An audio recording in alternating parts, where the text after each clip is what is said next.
মানুষের মধ্য দিয়ে ক্ষমতার পালাবদল ঘটে, সেটাকে পরিবর্তন করার কোনো উদ্যোগ কেউ গ্রহণ করে নাই। আমাদের নতুন একটি রাজনৈতিক দল এজন্য প্রয়োজন। বাংলাদেশে মানুষ কোন দেশ থেকে তার ন্যায্য হিস্সা আদায় করতে পারে নাই।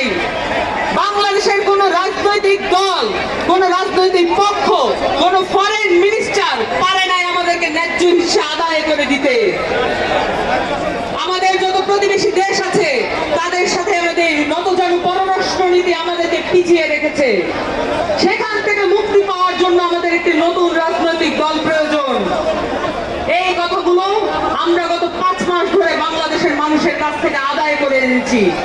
তাদের মুখ থেকে আমরা শুনেছি তারা নতুন রাজনৈতিক দলের কাছ থেকে কি কি চান। আমরা শুনেছি তারা দুর্নীতি বিরোধী একটি সমাজ চান।